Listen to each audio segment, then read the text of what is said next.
comme je ne veux pas laisser tomber à terre les paroles que le Seigneur nous met, pendant qu'on louait, qu'on adorait, j'avais ces mots qui venaient dans mon cœur. Voilà, je viens, j'arrive, je viens bientôt. Je suis en chemin, qui sera prêt? Qui s'attendra vraiment à mon retour? Qui s'attend à mon retour? Qui se prépare pour mon retour? Et je crois que ce qui vient d'être dit vient dans le même sens. Qui se prépare à rencontrer Jésus? J'espère que ce matin vous êtes venus vraiment, non pas par esprit de religion ou pour accomplir un service, mais que vous êtes venus pour rencontrer Jésus-Christ. C'est vrai, peut-être que ce matin, quelqu'un est fatigué, on peut y avoir tout un tas de choses, mais le principal, c'est dans le cœur de dire « Seigneur, je viens vers toi ». On vient de chanter « Je te donne mon cœur, il ne m'appartient plus ». Ce que j'ai de meilleur, tout est pour toi, Jésus. J'avoue que ce que j'ai de meilleur, tout est pour toi, Jésus, je me suis dit, Seigneur, qu'est-ce que j'ai de bon? Très honnêtement. Qu'est-ce que j'ai de bon, Seigneur, franchement, en tant qu'humain, être humain, qu'est-ce que j'ai de bon? En tant qu'humain, pas grand-chose. Mais en tant qu'enfant de Dieu, on peut avoir énormément de choses. Hein? Tout est pour toi. Mais dans ces mots, je te donne mon cœur, est-ce que vraiment j'ai donné mon cœur à Jésus? Je vous avoue que j'ai un peu de pression ce matin. Parce que la pensée que je vais porter, c'est parce que dans mon cœur, j'ai senti le Seigneur me dire « fais-le ». Et ça, je ne peux pas passer à côté. Je te donne mon cœur. Et je vous avoue que c'est vraiment ma prière. Seigneur, prends mon cœur, prends ma vie. Prends-la, prends-la, prends-la.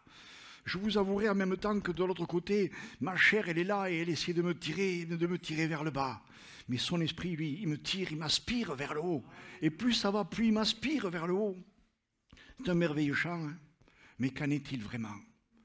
Je vous pose la question, je ne vous demande pas de me répondre. Posez-vous-la. Où en suis-je avec mon Seigneur? Où en suis-je dans ma foi? Où en suis-je vraiment dans ma marche avec Jésus? Est-ce que je marche vraiment avec Jésus? Ou est-ce que je marche avec ma chair? Dans Matthieu 24, 13, il est écrit « De nombreux faux prophètes surgiront, et ils entraîneront beaucoup de gens dans l'erreur. Et comme les gens vivront de plus en plus sans foi ni loi, et que le mal fera des progrès constants, l'amour du plus grand nombre se refroidira. Mais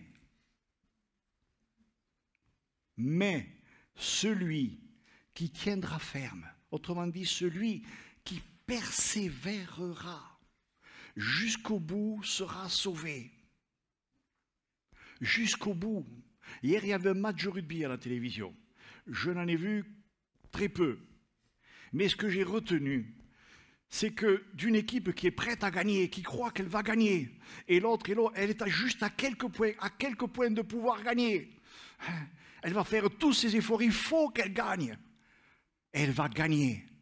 Est-ce que nous, on est comme ça? Est-ce qu'on se bat jusqu'au bout, jusqu'à la fin? Jusqu'à la fin. Est-ce que vraiment c'est comme ça? Dans Proverbe 83, il est écrit « Garde ton cœur plus que toute autre chose, car de lui viennent les sources de la vie. » Dans la version Bible en français courant, il est écrit « Avant tout, prends garde à ce que tu penses au fond de toi-même, car ta vie en dépend. » Prends garde à ce que tu penses au fond de toi-même, car ta vie en dépend. Ne laisse pas ta langue être fausse, ni tes lèvres prononcer des paroles trompeuses, que tes yeux fixent les gens bien en face. Regarde droit devant toi avec franchise. Réfléchis au chemin que tu vas prendre.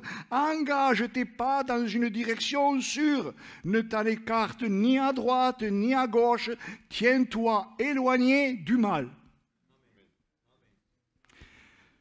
On dit dans le monde que toute vérité n'est pas bonne à dire, parce que ça pourrait passer pour un manque d'affection. Je vous aime. Très franchement, je vous aime. Mais je ne suis pas là pour vous faire plaisir. Ben non. Alors, qu'importe ce que vous penserez, c'est pas grave. C'est pas grave. Que le Seigneur vous bénisse abondamment. Ce que le Seigneur m'a mis sur le cœur, il me l'a mis sur le cœur.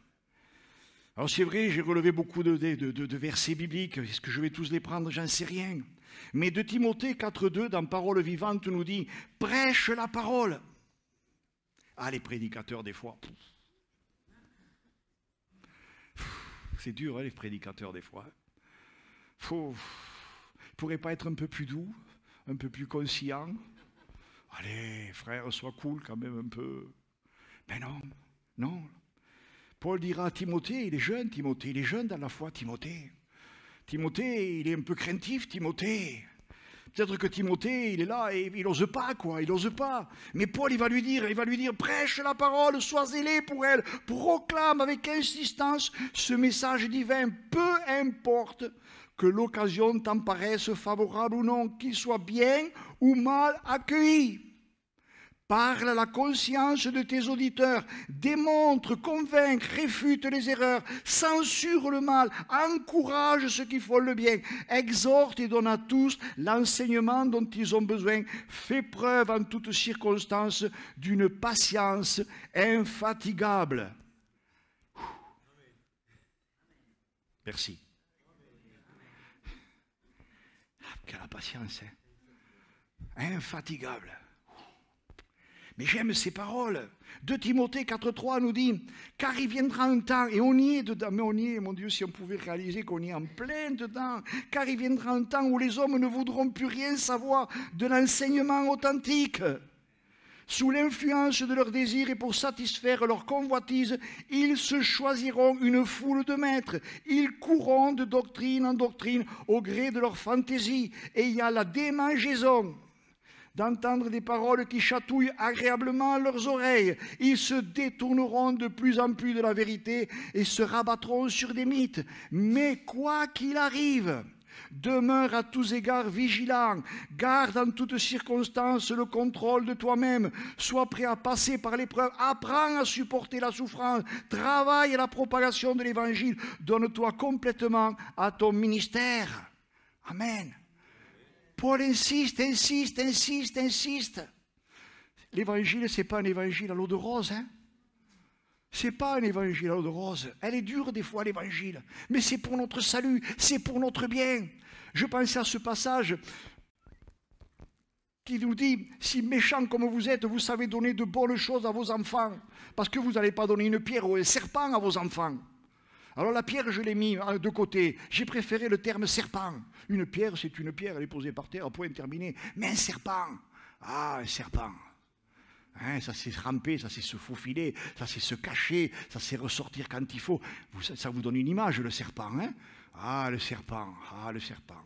Dieu a-t-il réellement dit « Oh, mais tu sais, le Seigneur, il est bon, tu sais. Bon, non, mais ne te fais pas de soucis, tu seras sauvé quand même. » C'est vrai. Ah là là, les paroles douces, ça fait du bien les paroles douces, hein? Ça vous conforte, hein?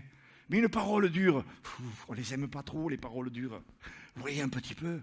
Mais notre Seigneur, il est bon, notre Seigneur, il est présent et il ne veut que de bonnes choses pour nous. Il veut vraiment qu'on ressorte de ce lieu béni, changé, transformé si peut-être besoin on en a. Dans sa première lettre de Pierre, il est écrit de la part de Simon-Pierre, serviteur et apôtre de Jésus-Christ, à ceux qui par l'œuvre salutaire de notre Dieu et Sauveur Jésus-Christ ont reçu une foi aussi précieuse que la nôtre, que la grâce et la paix vous soient accordées avec abondance par la vraie connaissance de Dieu et de Jésus notre Seigneur. Je me souviens, il y a bien des années en arrière, mon frère Michel était avec moi et on est allé à une réunion à Albi de divers mouvements protestants et tout. Et alors, on nous avait dit surtout n'intervenez pas, restez tranquille, mais ça bouillait dans notre cœur, hein, parce qu'un pasteur, entre guillemets, s'est levé et il mettait de côté les écrits de Paul. Hein. Voilà, les écrits de Paul, allez, on les arrache, on les enlève, on les jette, et Pierre, allez, c'est dérangeant. C'est dérangeant quand même quand on lit ces écrits, hein. Pour la vraie connaissance de Dieu et de Jésus notre Seigneur. Par sa divine puissance, le Seigneur nous a donné tout ce qui est nécessaire pour vivre dans l'attachement à Dieu. Il nous a fait connaître celui qui nous a appelés à participer à sa propre gloire et à son œuvre merveilleuse. C'est ainsi qu'il nous a accordé les biens si précieux et si importants qu'il avait promis, afin qu'en les recevant, nous puissions échapper aux désirs destructeurs qui règnent dans le monde et participer à la nature divine. Pour cette raison, faites tous vos efforts pour ajouter à votre foi la bonne conduite, et à la bonne conduite la vraie connaissance de Dieu, à la connaissance ajoutez la maîtrise de soi, à la maîtrise de soi la persévérance, et à la persévérance l'attachement à Dieu. Enfin, à l'attachement à Dieu, ajoutez l'affection fraternelle, et à l'affection fraternelle l'amour. Au verset 8, il est écrit, si vous avez ces qualités, si vous les développez, elles vous rendront actifs et vous feront progresser dans la connaissance de notre Seigneur Jésus-Christ. Mais il est aussi écrit au verset 9, « Mais celui qui ne les possède pas a la vue si courte qu'il est comme aveugle. Il oublie qu'il a été purifié de ses péchés d'autrefois. » C'est pourquoi, frères et sœurs, efforçons-nous encore plus de prendre au sérieux l'appel que Dieu nous a adressé et le choix qu'il a fait de nous, car en faisant cela, vous ne tomberez jamais dans le mal. C'est ainsi, et j'ai mis entre parenthèses, et pas autrement. Il n'y a pas de demi-mesure. Il n'y a pas de petit chemin qui peut passer à côté du chemin. Il y a un chemin, et on est appelé à prendre ce chemin. Je crois que quelque part, il faut se réaliser que Jésus revient. Et le Seigneur n'a qu'une envie, n'a qu'un désir, c'est de trouver une église, de trouver ses frères et ses sœurs prêts pour l'enlèvement, le témoignage que nous a rendu notre sœur tout à l'heure. C'est extraordinaire. Parce que je pourrais vous donner un autre contre-témoignage d'un homme, malheureusement, à qui on a eu parlé, mais qui, je crois, n'a rien écouté. Et au moment de mourir, ils ont été obligés, quelque part, de le gaver de médicaments pour qu'il ne soit plus dans le stress et dans la peur avant de s'éteindre. Vous voyez la différence? Vous voyez un petit peu la différence? Elle est triste, hein? C'est triste, là. C'est très triste. Quand vous voulez parler à quelqu'un qui est fermé, clac, c'est fermé. Rien ne passe. Alors qu'à côté, vous avez quelqu'un qui n'attend qu'une chose, le retour de Jésus. C'est vrai, elle part dans la paix. Elle part dans la joie. Merci Stéphanie pour ce témoignage. C'est extraordinaire. Hein? Je continue, pardonnez-moi. Efforçons-nous encore plus de prendre au sérieux l'appel que Dieu nous a adressé et le choix qu'il a fait de nous. Car en faisant cela, nous ne tomberons jamais dans le mal. C'est ainsi que nous sera largement accordé le droit d'entrer dans le royaume éternel de notre Seigneur et Sauveur Jésus-Christ.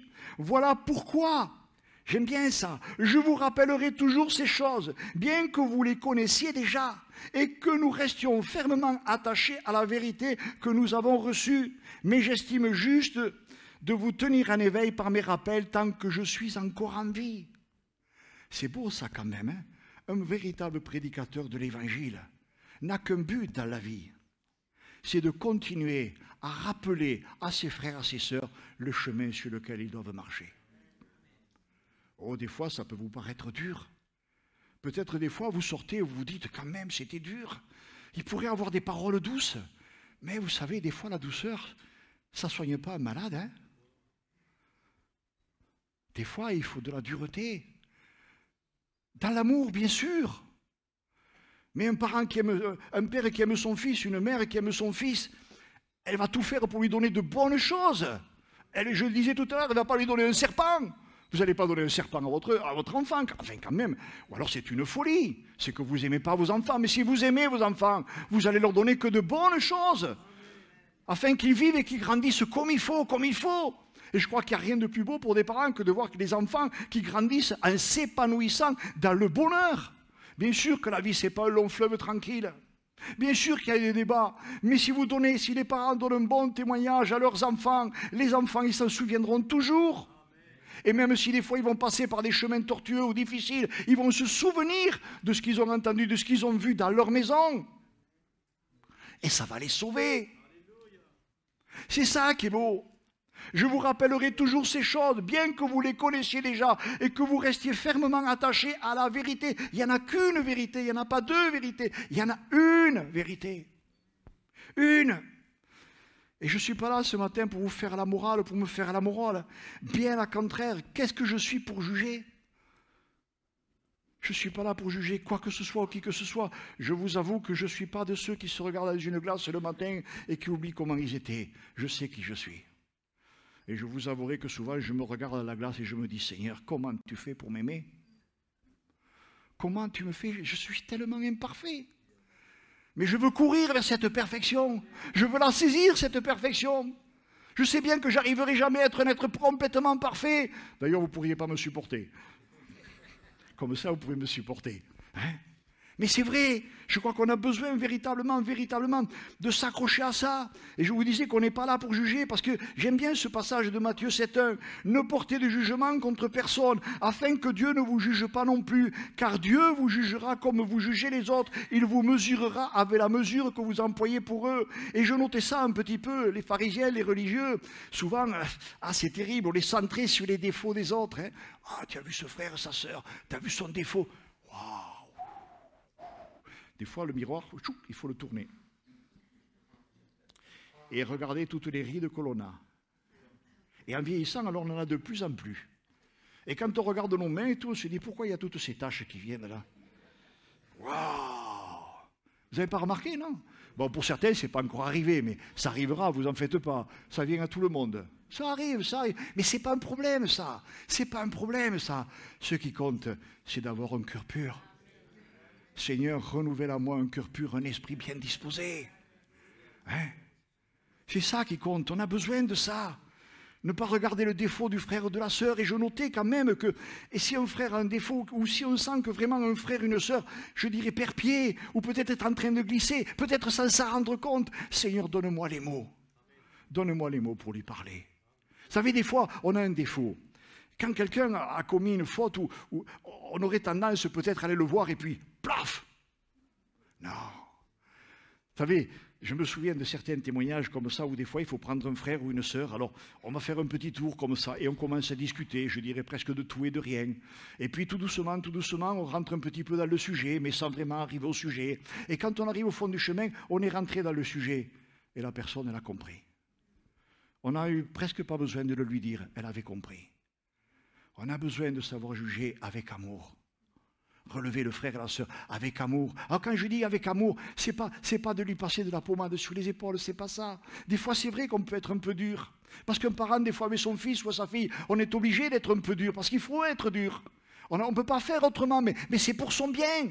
Parce que dans cette dureté, je dirais que quelque part, il y a de l'amour, il y a l'amour qui est derrière. Et l'enfant, même s'il ne le comprend pas de suite, il va le comprendre par la suite. On a tellement besoin. Je ne veux pas être long, c'est vrai, Seigneur, aide-moi à ne pas être long, mais je ne peux pas passer à côté d'un tel sujet. Et je suis qu'à l'introduction, vous en faites pas, je ne suis qu'à l'introduction. Notre Seigneur a eu souvent ces mots répétés. On trouve ça dans Jean 15, 12, dans Paroles vivantes, encore je le lis. Voici mon commandement, et vous le connaissez, les passages, vous les connaissez. Je ne cesse de vous répéter toujours les mêmes choses. Et c'est comme ça pour chacun de ceux qui interviennent là-dessus. On ne fait que répéter. Hein? Pour que personne ne perde le fil, pour qu'on reste attaché. Voici mon commandement, aimez-vous les uns les autres comme je vous ai aimé. Si quelqu'un donne sa vie pour ses amis, c'est la plus grande preuve d'amour. Vous êtes mes amis. J'aime bien ça, parce que si vous faites ce que je vous commande, je ne vous appelle plus serviteur. En effet, le serviteur ne sait pas ce que son maître fait. Je vous appelle ami parce que je vous ai fait connaître tout ce que j'ai entendu chez mon Père. Ce n'est pas vous qui m'avez choisi, mais c'est moi. On a été choisi par Jésus. Je ne sais pas, je m'arrête 2 secondes. C'est Dieu qui nous a... On ne peut pas expliquer ça. Je ne peux pas vous l'expliquer, je ne vous en donnerai pas l'explication. Hein. Mais c'est moi qui vous ai choisi. Je vous ai envoyé produire des fruits et des fruits qui durent. Ainsi, mon Père vous donnera tout ce que vous lui demanderez en mon nom. Quand on lit, il faut bien faire attention à la manière dont on lit. Si vous faites ce que je vous commande, si vous marchez dans mes voies, si vraiment vous m'obéissez, si vraiment vous cherchez à rester sur mon chemin, là, mon Père vous donnera ce que vous me demanderez à mon nom. Voyez un petit peu. Pourquoi une introduction, je dirais, un peu longue, mais elle est nécessaire.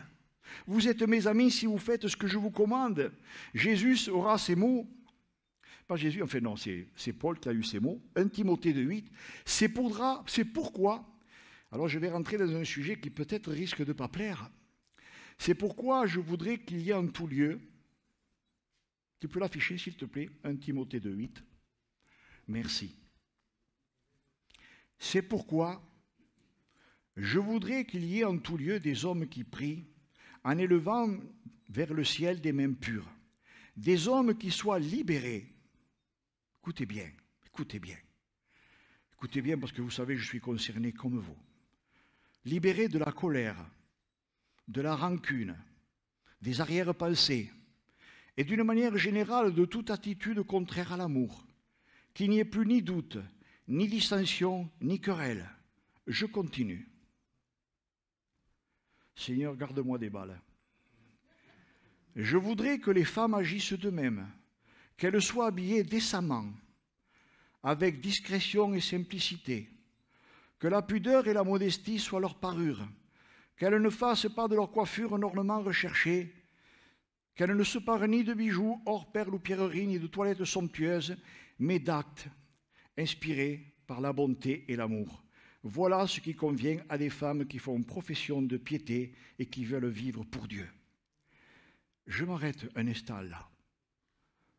Et c'est là que le Seigneur m'a dit, parle, ne te tais point.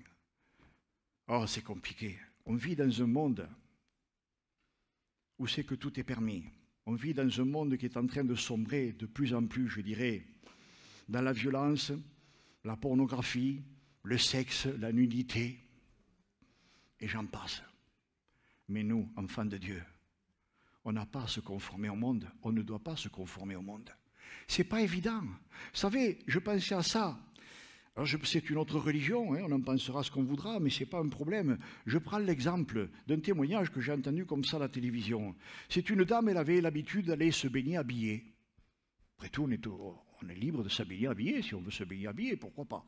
Moi, personnellement, ça ne me dérange pas. Pendant des années, elle a fait ça. Et un jour, parce que, par provocation, d'autres ont voulu le faire, et que je dirais, il y a eu un tollé national, si vous vous souvenez, contre ça, elle ne pouvait plus aller se baigner, habillée comme elle avait l'habitude de le faire. Mais je me suis dit, Seigneur, mais c'est encore là une folie. Moi, ça ne me dérange pas. Pourquoi les uns auraient droit de se baigner tout nus, pardon, et d'autres qui voudraient rester habillés, resteraient habillés? Enfin, quand même, moi j'apprécie, honnêtement, j'apprécie cette dame, son témoignage quelque part. Elle ne faisait pas ça pour provoquer qui que ce soit. Pour elle, elle voulait se baigner, mais habillée et pas nue. Qu'est-ce qu'il y a à dire là-dessus? Et dans ce monde, ah non, c'est interdit. Ah non, on n'a pas le droit. Hein? Vous allez sur les plages, excusez-moi, heureusement, nous on y va au mois de juin, donc on est face à un mur de pierre, hein, parce que si vous vous retournez... Enfin bref, mais c'est le monde, je ne vais pas les juger, je ne vais pas juger. Pourquoi je jugerai? Je ne vais pas juger. On était dans le monde, on a été arrachés du monde, on a été lavés, on a été purifiés. On ne marche plus sur le chemin du monde, je ne veux pas juger le monde. On n'est pas appelé à juger le monde. Le Seigneur, il est venu sauver, il n'est pas venu juger. Il faut faire attention avec ça. Mais nous, enfants de Dieu, nous, hommes et femmes de Dieu, nous avons besoin de faire attention à notre manière de faire, de nous habiller, notre manière d'être. Ce texte, je ne vais pas le prendre à la lettre pour le prendre à la lettre dans un carré. Je crois que quelque part, je me permettrai de dire que le Seigneur ne vous interdit pas d'avoir des bijoux ou d'être bien habillé. Au contraire, je dirais aux dames, vous devez plaire à votre mari. Donc vous devez vous habiller convenablement pour plaire à votre mari. Ce n'est pas interdit de bien s'habiller. La question, elle n'est pas là. Mais on a besoin de faire attention à la manière dont on s'habille. Mesdames, pardonnez-moi. Encore, j'enlève le pardon. Par exemple, c'est la mode, les décolletés. Hein? C'est tellement la mode qu'il n'y a pas longtemps, comme ça, j'allais chercher mon épouse chez le coiffeur, et je sors de la voiture, j'ai dit, non mais je rêve. Une dame sortait de sa voiture, mais carrément, elle avait la poitrine dehors, quoi. Bah, je suis resté, mais quand je dis dehors, c'est dehors. Mais je suis resté...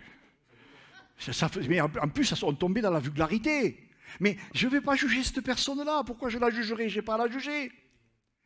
Mais je veux dire quelque part, mes frères et mes sœurs, on marche avec le Seigneur.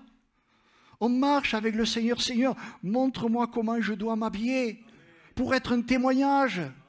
Si je ne suis pas un témoignage dans ma maison, je ne peux pas être un témoignage dans l'église. Si je ne suis pas un témoignage dans ma maison, je ne peux pas être un témoignage pour mes enfants. Je ne suis pas là pour juger, je ne veux pas. Je ne veux pas faire ça. Ne venez pas me voir en me disant après tout, quoi que ce soit, non. Vous perdriez votre temps de toute manière. Alors gardez la salive pour midi, pour que vous bien mangez bien, mais réfléchissons. On est appelé véritablement à marcher avec le Seigneur. Et je relis que les femmes, et je parle des hommes aussi, parce que vous savez, je vais pas, surtout pas, mes sœurs, surtout pas, parce que des hommes, il est écrit quand même qu'ils soient libérés de la colère, de la rancune. C'est pas plus beau, hein? À la limite, je dirais presque qu'il ne faut pas, je dirais, se figer sur ce qu'on peut voir comme ça avec nos yeux, parce que le Seigneur, lui, il regarde aussi ce qu'il y a dans le cœur. Hein?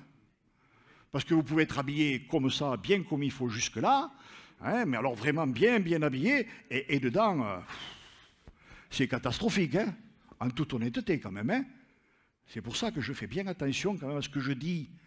Mais je vous appelle, et je crois que le Seigneur veut nous appeler quelque part à être un témoignage contraire à celui du monde.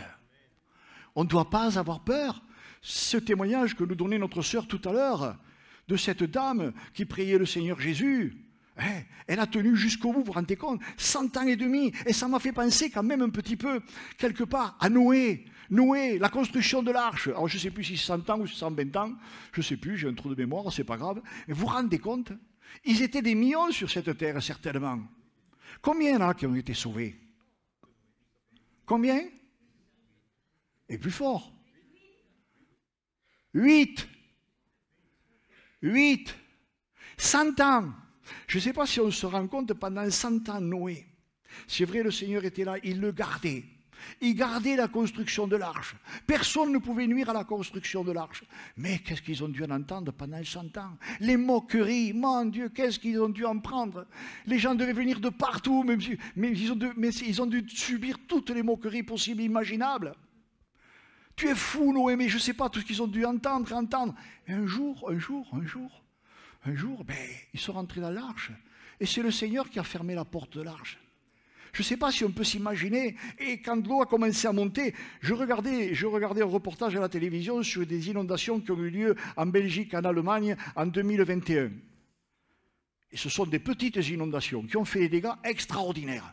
Alors imaginez un petit peu le déluge, comment l'eau, en furie, déplaçait tout sur son passage. Elle soulevait tout, elle tombait d'en haut, elle sortait d'en bas. Les hommes, ils ont dû frapper contre l'arche. Ils frappaient contre l'arche. Noé, ouvre-nous! Pardon, Noé, on s'est moqué de toi. C'était trop tard, c'était fini. C'était fini. Je ne sais pas si on est conscient de ça. Moi, j'en suis de plus en plus conscient, comme si le Seigneur me disait, prépare-toi, sois prêt. On a besoin de ça. C'est pour ça que je reprends ce passage. Je voudrais qu'il y ait en tout lieu des hommes qui prient. C'est à ça qu'on est appelés. Nous, messieurs, en élevant vers le ciel des mains pures, des hommes qui soient libérés. Et c'est un combat. Je me bats contre moi. De la colère, de la rancune, des arrière-pensées et d'une manière générale de toute attitude contraire à l'amour, qu'il n'y ait plus ni doute, ni dissension, ni querelle. C'est dur ça, hein? C'est dur ça, hein? La chair, elle... Allez, soyons honnêtes. Elle n'en veut pas de ça. Hein? La colère chez l'homme, elle monte vite. Hein? Elle monte vite. Je voudrais que les femmes agissent de même, qu'elles soient habillées décemment. Ça ne veut pas dire de porter une sache. Hein? Je n'ai pas dit ça. J'ai pas dit ça. Je n'ai pas dit ça. Avec discrétion et simplicité, que la pudeur et la modestie soient leur parure. Qu'elles ne fassent pas de leur coiffure un ornement recherché, qu'elles ne se parent ni de bijoux, or, perles ou pierreries, ni toilettes somptueuses, mais d'actes inspirés par la bonté et l'amour. Voilà ce qui convient à des femmes qui font profession de piété et qui veulent vivre pour Dieu. Vous savez, 2 Corinthiens 6,17 nous dit « Sortez !» Est-ce que je suis avec Jésus ou est-ce que je suis dans le monde? Est-ce que je suis un pied avec Jésus, un pied dans le monde? Honnêtement, ça arrive. Moi, je ne vais pas me cacher, ça nous arrive, on est de chair. Mais on a reçu de Dieu un cadeau somptueux. Quand il est parti, il nous a donné le consolateur, l'esprit de sainteté. Et quand, je dirais, quelque part, on est en cheval entre deux, le Seigneur, il vient pour nous ramener du bon côté. Du bon côté. On ne peut pas sans lui. Sans lui, on ne peut rien faire. C'est pour ça, je vous ai dit il y a quelque temps que ma prière, Seigneur, prends le contrôle de ma vie. Prends le contrôle de ma vie. J'en ai tellement besoin. Sortez du milieu d'eux, séparons-nous, dit le Seigneur, ne touchons pas à ce qui est impur, et je vous accueillerai, je serai pour vous un père, et vous serez pour moi des filles et des filles, dit le Seigneur Tout-Puissant. Ayant donc de telles promesses, bien-aimés, purifions-nous de toute souillure de la chair et de l'esprit. C'est pas évident, je répète, on est dans un monde. Vous prenez, vous ouvrez la télévision, vous ouvrez Internet, vous ouvrez un journal, vous vous promenez dans la rue, on y est soumis à tout moment, à tous instants. C'est impressionnant, impressionnant. Il y a une espèce de rouleau qui passe sur la terre, sur toute la terre, pour écraser l'humanité. Pour écraser complètement l'humanité. On a besoin, en tant qu'enfant de Dieu, en tant que chrétien, de le réaliser. Et je crois que cela ne doit pas nous attrister dans un sens de tristesse mortuaire, mais dans un sens, je dirais, de tristesse bénéfique, où c'est que, Seigneur, sauve-en le maximum, sauve-en le plus possible, sauve-nous, Seigneur, écarte-nous de ce monde. On n'est pas du monde. Moi, je me souviens, il y a bien des années en arrière, on faisait un repas de famille et il fallait prendre le verre et chanter. Et je lève mon verre comme les autres. Ah, j'ai refusé. J'ai refusé, je suis sorti, on est venu me chercher dehors. Mais enfin, Daniel, quand même, c'est... Non, mais on te mettra de l'eau dedans. Non. Non. Non. Non. Je crois que c'est là. Et vous savez, le Seigneur vous en bénit. Parce que vous prenez position. Oh, des fois on peut glisser, des fois on peut se tromper, ça m'est arrivé. Mon Dieu, des fois je me dis, Seigneur, mais pourquoi j'ai sorti ça? Mais pourquoi j'ai dit ça? Ça peut arriver honnêtement, soyons honnêtes. Soyons honnêtes, je ne vais pas jouer au puritain, je ne vais pas jouer à quelqu'un de pas absolument parfait. Non, ça absolument pas. Mais là où je rends grâce à Dieu, c'est que son esprit, de suite, il vient nous rappeler les choses. Qu'est-ce que tu fais, mon fils? Qu'est-ce que tu as dit, mon fils? Non, non, non, non. Voyez un petit peu ce qu'on a besoin, sortons du milieu d'eux. Alors pas de sortir pour rester chez nous et ne plus leur parler, c'est pas ça non plus. Mais leur donner un bon témoignage, leur tendre la main. Tiens, je parlais avec notre docteur, là, Gilles, que maintenant on l'appelle Gilles, bon. Il vient à la maison, il boit le café, pendant 2 minutes. Oui, mais on parlait de la mort. On parlait de la mort et du lieu où c'est qu'on allait, et il était content qu'on parle. Il dit ça lui faisait du bien. Je crois qu'on a besoin d'être un bon témoignage. On a besoin d'amener, je dirais, quelque part, de la bonne eau, de l'eau de source, la bien claire, bien fraîche à celui qui a soif. Beaucoup de gens ont soif, beaucoup de gens ont faim. Mais souvent, pardon Seigneur, on reste retranché sur nous-mêmes, on reste retranché dans nos maisons. Des fois, on juge. Mais on n'est pas appelé à juger, on ne doit pas juger. On ne doit pas juger. Seigneur, pardonne, sauve Seigneur, sauve Seigneur. 1 Corinthiens 6,18 nous dit, fuyez l'impudicité. Et oui, j'en reviens là-dessus. Notre corps, c'est le temple du Saint-Esprit. Fuyez l'impudicité, quelque autre péché qu'un homme commette, ce péché est hors du corps, mais celui qui se lève à l'impudicité pêche contre son propre corps.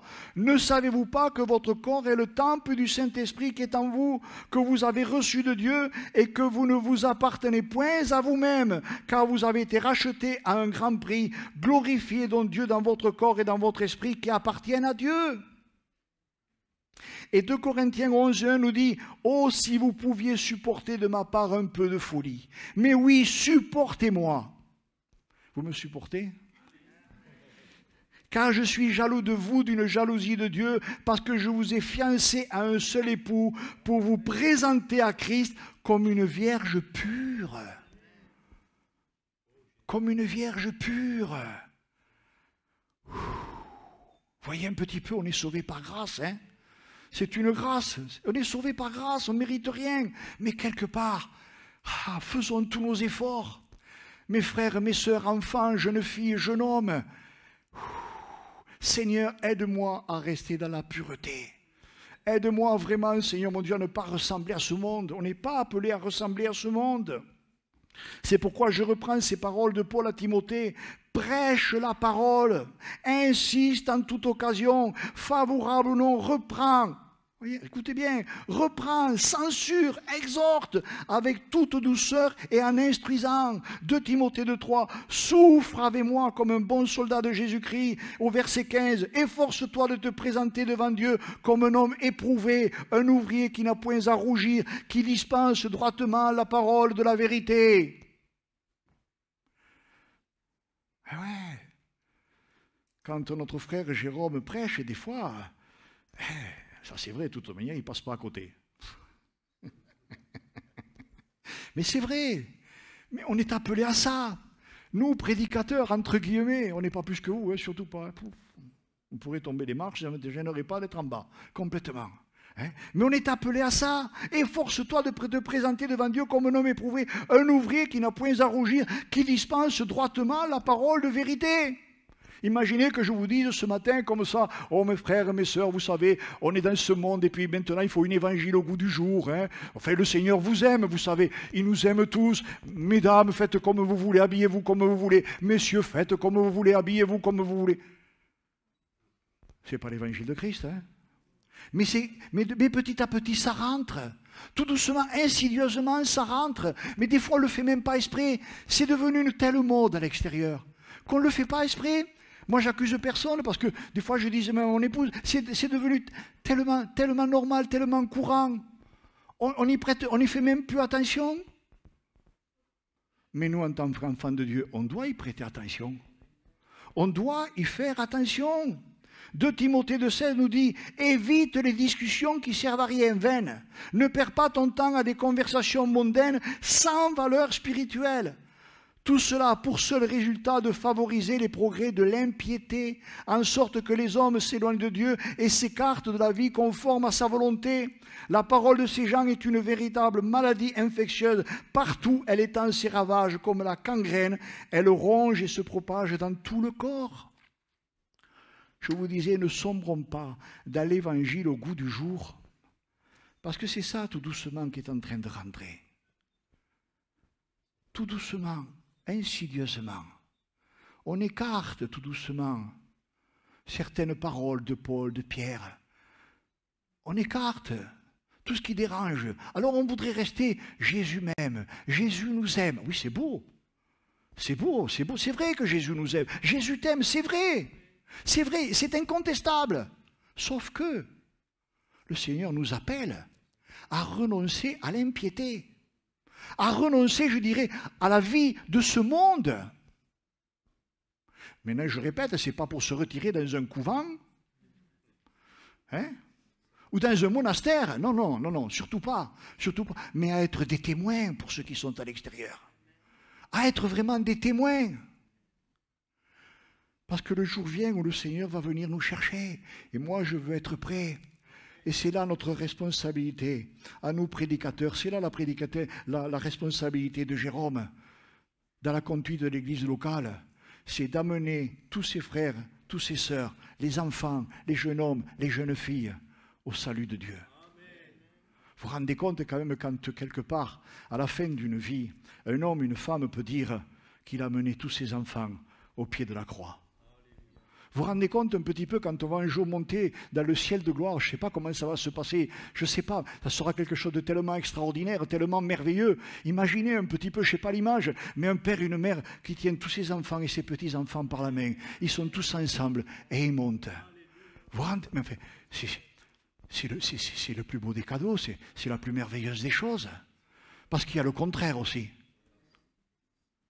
Il y a le contraire. Je vous disais tout à l'heure, Stéphanie nous a donné un témoignage de quelqu'un qui est parti auprès du Seigneur, qui est dans le repos de Dieu. Moi, je vous en ai donné un autre. Et vous savez, c'est triste. Hein, parce que sous le visage, il n'y a pas la paix. Hein. Il y a des visages comme ça, quand ils sont bons, c'est souriant, c'est beau. Il y en a d'autres, c'est pas pareil du tout. Hein. Quel chemin avons-nous choisi? Quel chemin choisissons-nous? Comment voulons-nous vivre? Oh, je peux déranger ce matin, c'est pas grave. Dans le chapitre 11 des Hébreux, il nous est parlé des héros de la foi, hein, de ces hommes, de ces femmes, et combien tant d'autres qui ont marché littéralement dans le sens contraire des modes et des époques, au péril de leur vie, souvent au péril de leur vie.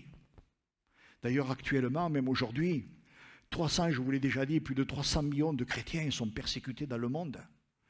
Nous, on est bien là, on est tranquille, on est assis, on pourrait même avoir la clim pour avoir moins chaud. Eux, ils n'ont pas la clim, ils n'ont rien du tout. Ils ne peuvent pas se réunir comme nous on se réunit. Ils vivent leur foi cachée au fond de leur cœur, souvent. Et même des fois, quand il y a une réunion quelque part, ils vont tout faire pour essayer d'y aller. Ils vont faire des kilomètres pour aller à pied. Ce n'est pas de Verdal à Mazamet, hein, mais des fois, ils vont peut-être faire 50 kilomètres, des fois plus, pour pouvoir aller entendre l'évangile. Vous vous rendez compte de la foi qu'il a leur? Ils risquent leur vie. Nous, on est tranquilles, hein. Merci Seigneur pour notre tranquillité. Mais je crois que quelque part, il faut faire attention, je dirais, à cette liberté qui est la nôtre. Et je vais rentrer un petit peu là-dessus, si vous me le permettez. Je remarquais que la foi, d'après le dictionnaire, elle repose sur 3 piliers essentiels. La grâce, la volonté libre et la raison. J'ai bien aimé ça. Pourquoi? Parce que chacun est libre de faire ce qui lui plaît. C'est vrai, vous pouvez me dire, Daniel, moi je fais ce qui me plaît. Moi je fais ce que je veux. Tu as tout à fait raison. Tu as tout à fait raison, je te le dis vraiment du haut de cette estrade ce matin. Tu fais ce que tu veux, tu fais ce qui te plaît. Ce n'est pas mon problème. Je ne vais pas te dire quelque chose, je ne vais pas venir te faire des reproches. Non, absolument pas. Pourquoi je le ferais? Non, non, pas du tout. C'est ton problème devant Dieu. Devant Dieu, c'est ton problème devant Dieu. Tu peux faire de ta vie ce que tu veux. Vous savez, on peut se cacher. Hein. Moi, ça m'est arrivé, vous savez, qu'on soit libéré de toute colère, de toute rancune, de toute animosité. Des fois, on est là dans notre chair, là, et puis, non, non, non, on résiste. Ah non, non, on résiste, non. C'est pas mon problème. Mais en faisant ça, tu restes dans la souffrance, tu restes dans la peine, tu restes sur un mauvais chemin. Je dirais, entre guillemets, tu te pourris la vie. Or, le Seigneur, il veut qu'on ait une belle vie avec lui. Hein? Cette volonté libre. Galates 5,12. Oui, mes frères, c'est à une pleine liberté que vous avez été appelés, mais cela ne signifie pas qu'il faille en abuser et laisser libre cours à vos instincts, que votre liberté ne serve ni de prétexte pour vivre comme des hommes ou femmes livrés à eux-mêmes et pour assouvir vos convoitises, qu'au contraire, l'amour vous incite à vous rendre serviteurs les uns des autres. Le Seigneur ne nous attache pas. Hein? Personne n'est attaché là ce matin. Personne. Personne. Tu avais des fers aux pieds autrefois parce que tu étais pécheur. Le Seigneur à la croix, il est venu couper les fers. Ils n'y sont plus. Tu es libre. Tu peux faire ce que tu veux. Mais attention en faisant ça. Parce que tu peux te remettre des chaînes aux pieds. Et plus lourdes que celles qu'il y avait avant. J'entendais un témoignage de la semaine qui m'a attristé. Je ne vous dirai pas, je ne rentrerai pas dans les détails, surtout pas. Mais d'un homme qui a prêché l'évangile, il y a bien longtemps de ça, qui a abandonné les voies du Seigneur, hein, et qui est devenu une horreur. Une horreur. La personne qui m'en parlait, je ne posais pas de questions, c'est lui qui m'a sorti ça, bon, mais c'était horrible. Horrible. Quelqu'un qui prêchait l'évangile, qui parlait de l'amour de Christ, et qui un jour est tombé. Mais alors, la manière dont il m'a montré ça, c'était horrible. Horrible, horrible, horrible, horrible. Vous savez, c'est écrit, hein, que notre condition peut devenir 7 fois pire que ce qu'elle a été. Mais là, je crois que ce n'était pas du 7 fois pire, c'était du 70 fois pire. C'était horrible, vous vous rendez compte? Quelqu'un qui a connu la grâce de Dieu, qui a connu le pardon, qui a été pardonné de tous ses péchés, à qui on a tendu de main, qui aurait dû devenir un serviteur de Dieu, et qui un jour, par orgueil, par prétention, par colère, par animosité, a décidé non, c'est fini. Moi, je fais ce que je veux. C'est triste, vous savez. Qu'est-ce que c'est cette vie? C'est pas beau comme vie, vous savez. On est à Dieu, on est à Jésus, on lui appartient. On ne doit pas faire de cette liberté une vaine manière de vivre. Hébreux 12:1, il est écrit, on l'a entendu dimanche dernier encore. C'est pourquoi nous qui sommes environnés d'une telle foule de témoins, débarrassons-nous de tout ce qui alourdit notre marche, en particulier du péché qui nous cerne de tous côtés et enlace si facilement, et courons avec persévérance vers le but proposé dans la piste tracée devant nous. Gardons les yeux fixés sur Jésus dans cette course de la foi. Il est notre chef de file et nous mènera au but parce qu'il avait en vue la joie qui lui était réservée. Il a affronté la mort sur la croix sans tenir compte de la honte attachée à un tel supplice et désormais il siège à la droite de Dieu. Éphésiens 4, 29. Je vais essayer d'être moins long, mais pardon, il faut que je le fasse. Refusez de participer aux calomnies. Ne laissez aucun propos blessant ou inconvenant ou simplement inutile franchir le seuil de vos lèvres. Cherchez les mots qui aident et encouragent. Que chacune de vos paroles contribue au progrès spirituel des autres. Je m'arrête là 2 secondes. Vous vous rendez compte, si vous n'avez que des bonnes paroles à distribuer, vous allez encourager le frère, la sœur, vous allez encourager votre fils à la maison, votre fille. Mais si vous faites l'inverse, quel témoignage vous donnez? Il n'y en a pas. Vous vous rendez compte de la responsabilité qui est la nôtre devant Dieu? On est responsable. Dites à propos, elles pourront être le moyen par lequel Dieu bénira ceux qui vous entendent. N'attristez pas le Saint-Esprit par lequel vous avez été marqués d'un sceau comme propriété de Dieu pour le jour de la délivrance finale. Vous l'avez reçu comme un gage de votre libération complète et définitive. 1 Corinthiens 9, 25 nous dit « Tous les athlètes qui participent à une compétition sportive s'imposent toutes sortes d'abstinences. Ils disciplinent leur vie dans tous les domaines pour remporter la victoire et recevoir une couronne qui pourtant sera bien vite fanée. » Je regardais les informations ce matin et il parlait d'un jeune homme qui fait 2,21 m. Vous vous rendez compte, 2,21 m. Wow. Il n'a pas besoin du plumeau pour nettoyer. Enfin bon, bref. Et ça va devenir un basketteur. On va lui proposer, je ne sais plus combien, de millions de dollars par mois, enfin nos parents, je ne sais plus, enfin vous vous rendez compte un petit peu. Mais non, mais c'est un athlète, il sait le potentiel qu'il a et il fait tout pour l'améliorer. Il veut réussir. Il va être riche, il va être rempli d'argent. Vous vous rendez compte un petit peu, là, du jour au lendemain, vous passez, je ne sais pas moi, allez, en France, on leur donne, je ne sais plus, 400 000 euros par an, et là, il va passer à, j'oserais presque dire, 400 millions. C'est vous, n'est-ce pas? Vous aimeriez certainement, non? Non? Non, moi non plus. Non, mais non, mais non. Mais regardez un petit peu, c'est un athlète. Il fait tout pour réussir. Il veut réussir. Et il va certainement réussir, à moins que... Parce que tout peut arriver.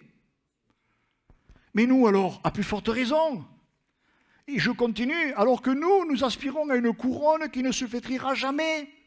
C'est pourquoi si je cours, ce n'est pas à l'aveuglette, mais sur le trajet prescrit, en gardant, écoutez bien mes frères et mes sœurs, en France ce matin, en gardant les yeux fixés, rivés au but. Si je m'exerce au pugilat, à la boxe, ce n'est pas pour donner des coups à l'air. Je ne bats pas contre des fantômes, j'entraîne mon corps par l'endurcissement et la discipline afin de le réduire à ma merci. Je le maîtrise et le maintiens asservi de peur qu'après avoir appelé les autres au combat et leur avoir proclamé la bonne nouvelle, je ne me trouve moi-même disqualifié. Je vous donnais le témoignage de ce jeune homme il y a très longtemps. Vous vous rendez compte? Il est disqualifié. Il a prêché aux autres le chemin sur lequel il devait marcher. Lui, il a laissé carrément, alors quand je dis laisser tomber, c'est carrément laisser tomber. Hein. Il est disqualifié. Vous vous rendez compte un peu? La responsabilité, mes frères et mes sœurs, quand c'est Jo, que ce soit Romain, que ce soit Guillaume, que ce soit Mathieu, moi-même, ou peut-être un jour ou un autre, vous prêchez la parole de Dieu avec vérité, dans tout ce que Jérôme nous apporte. Notre responsabilité, elle est grande. Hein? On aura des comptes à rendre devant le Seigneur. On aura des comptes à rendre. On a une responsabilité, c'est de vous prêcher la parole, toute la parole. La parole ne se découpe pas. Je ne décide pas aujourd'hui en lisant ma Bible, oh ça ne me plaît pas. Ça ne me plaît pas. Je voulais donner un jour ce témoignage d'un homme qui prêchait la parole. Il disait, mais non, c'est pas pour aujourd'hui. Mais non, ça c'était pour hier. Et la mamie, un jour, le pasteur, il a dit, mais pourquoi il manque tant de pages dans votre Bible? Et il a dit, mais c'est pas compliqué, vous nous dites que ça c'est pas pour aujourd'hui. Donc je l'ai enlevé. C'est pas une blague, hein? C'est une réalité. On est là pour vous prêcher la parole ce matin. Si je vous parle de tout mon cœur, de toute mon âme, de tout mon esprit, c'est parce que le Seigneur me l'a mis à cœur. Homme, femme, enfant, jeune homme, jeune fille. Ton corps ne t'appartient plus, il appartient à Jésus. Mon corps ne m'appartient plus, il appartient à Jésus. Qu'est-ce que je fais de mon corps? Je le mets au goût du jour, au goût de ce monde, ou je reste dans les voies de Dieu? Je vous laisse simplement sur une interrogation. Vous êtes libre de répondre oui, non, non, oui. Ce n'est pas mon problème. Mais je crois qu'il fallait que je vous parle, il fallait que je vous le dise. Vous savez, ça me fait penser, parce qu'on a parlé de ça en réunion d'anciens, et vous savez qu'à les réunions d'anciens, quand on les a, ce n'est pas pour nous faire plaisir. On ne se réunit pas pour se faire plaisir, ou pour faire un bon repas, d'ailleurs on n'en fait pas de repas. Mais c'est pour votre bien, pour votre salut. Et quand on parle par exemple d'un frère, d'une sœur qui peut-être a un problème, une difficulté, nous, à cœur, c'est de le ramener sur la bonne voie, sur le bon chemin. On ne parle pas d'autre chose. Et quand on prie, c'est pour ça, ce n'est que pour ça. Tout le reste, ça ne sert à rien, on n'en parle pas. On ne parle pas de foot, de rugby, de machin, de... Non, non, non, pas du tout, pas du tout, pas du tout, pas du tout. La seule chose, c'est Dieu, le Seigneur Jésus, la parole de Dieu, la manière dont elle est portée, prêchée, la manière dont on doit la vivre, ou ne pas la vivre. Vous voyez un petit peu? Je vais terminer. 2 Pierre 3,14. C'est pourquoi, bien-aimés, en entendant ces choses, je vais le mettre à la première personne du pluriel, appliquons-nous à être trouvés par lui sans tache et irréprochables dans la paix. 2 Pierre 3,18. Croissons dans la grâce et dans la connaissance de notre Seigneur et Sauveur Jésus-Christ. À lui soit la gloire maintenant et pour l'éternité. Amen. Et pour conclure définitivement, Philippiens 4,8, frères et sœurs, que tout ce qui est vrai, que tout ce qui est honorable, que tout ce qui est juste, que tout ce qui est pur, que tout ce qui est aimable, que tout ce qui mérite l'approbation, que tout ce qui est vertueux et digne de louange soit l'objet de nos pensées. Voyez un petit peu, c'est un sacré combat ça, hein? Je traite durement mon corps. Voyez un petit peu, l'apôtre Paul, il va le dire, je traite durement mon corps, afin d'avoir prêché aux autres, je ne sois pas moi-même disqualifié. Je tiens durement mon corps attaché. Ce n'est pas évident, je vous assure, je vous avoue, des fois, je reconnais, des fois mon corps, il prend la victoire, mais pas longtemps. Pas longtemps, parce que le Seigneur, il vient, hop là. On est tous pareils quelque part. On a un combat. On combat contre notre chair, contre nos pensées, nos mauvais caractères, tout ce qui peut venir. Moi, vous savez, c'est tout ce qui peut venir dans ma tête. Si le Seigneur, vous le mettez là, vous me percez tous sous la chaise. Mais je me bats, je dis non, non, Seigneur, non, ta volonté, Seigneur. Bénis mon frère, bénis ma soeur. C'est un combat, on se bat, on combat. C'est ça le combat de la foi. Je vous parlais de l'athlète. L'athlète, il est couronné, mais sa couronne, elle dure quand? Là, ils ont gagné le bouclier de Brémus, je ne sais pas quoi, là. Bon, mais pour cette année, mais l'année prochaine. Tandis que nous, la couronne de gloire, ce n'est pas pour une année, c'est pour l'éternité. Je vous parlais de Noé. Ils étaient des millions. Il n'y en a que 8 qui ont été sauvés. 8.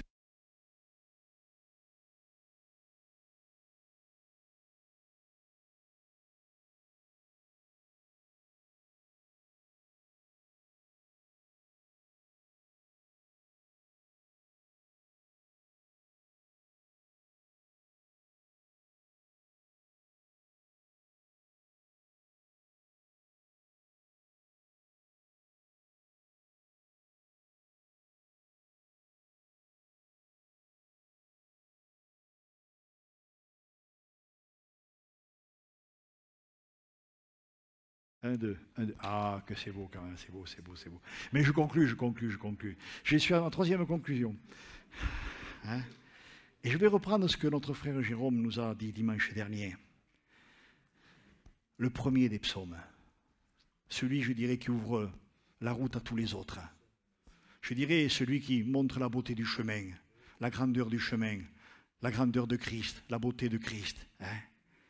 Heureux l'homme qui ne marche pas selon le conseil des méchants, qui ne s'arrête pas sur la voie des pécheurs et qui ne s'assied pas en compagnie des moqueurs, mais qui trouve son plaisir dans la loi de l'Éternel et qui la médite jour et nuit.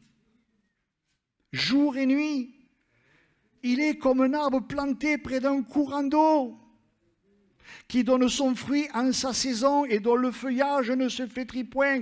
Tout ce qu'il fait lui réussit. Pourquoi tout ce qu'il fait lui réussit? Parce qu'il reste planté dans la parole de Dieu. Il ne sort pas de la parole de Dieu. Et si peut-être à un moment ou un autre, sa chair essaie de le faire sortir de la parole de Dieu, il a reçu de Dieu l'Esprit Saint. Et il va tenir bon. Il va rester dans la parole de Dieu. Il n'allait pas ainsi des méchants. Je dirais, il n'en est pas ainsi de ceux qui sont rétrogrades. Il n'en est pas ainsi de ceux qui abandonnent les voies du Seigneur. Ils sont comme la paille que le vent dissipe. C'est pourquoi les méchants, les rétrogrades, les rebelles, ne résistent pas au jour du jugement. Ni les pécheurs de l'assemblée des justes. D'ailleurs, vous savez, j'aime bien ce passage. Ni les pécheurs de l'assemblée des justes. Parce que c'est vrai, quelqu'un qui est en colère contre tout ce qui peut-être vient d'être dit, il ne va pas tenir. Il ne va pas tenir, il ne pourra pas tenir. Ou il se remet en question. Ou tu te remets en question, là vraiment, tu te remets en question. Tu dis, Seigneur, aide-moi, je t'en supplie, sauve-moi. Ou il ne tient pas, il disparaît. Ben oui, c'est vrai. Il disparaît parce qu'il n'est pas d'accord. Ah, il va tenir un temps, il va essayer de tenir. Et puis un beau jour, pouf, c'est fini. Il n'est plus là. C'est terrible quand même, car l'Éternel connaît la voie des justes et la voie des pécheurs mène à la ruine. Jacques 1,12, heureux, heureuse, celui et celle qui tient bon dans l'épreuve et la supporte patiemment, car une fois qu'il aura fait ses preuves, sa couronne de vainqueur sera la vie éternelle promise par Dieu à ceux qu'il aime. Jacques 1, 21 à 22, et je vous dirai, relisez-le complètement, cet épître de Jacques. Écouter ne suffit pas. Recevons avec douceur la parole implantée, qui a la puissance de sauver nos âmes. Mettons la parole en pratique et ne l'écoutons pas seulement en nous séduisant nous-mêmes. Je te donne mon cœur et il ne m'appartient plus. On a chanté ce chant tout à l'heure. Je te donne mon cœur et il ne m'appartient plus. Est-ce que nous l'avons chanté? Est-ce que vous l'avez chanté en réalisant, je dirais, le contenu de ces paroles? Est-ce que vraiment vous l'avez chanté en disant vraiment, Seigneur, je te donne, Seigneur, prends mon cœur, prends ma vie, prends ma vie, prends ma vie. Ce que j'ai de meilleur, tout est pour toi, Seigneur, un parfum de valeur sur toi est répandu. Je vais appeler le frère et la sœur qui est proposé pour servir la Sainte Seine, s'il vous plaît. Daniel, Isa, merci. Merci, on va prendre la Sainte Seine.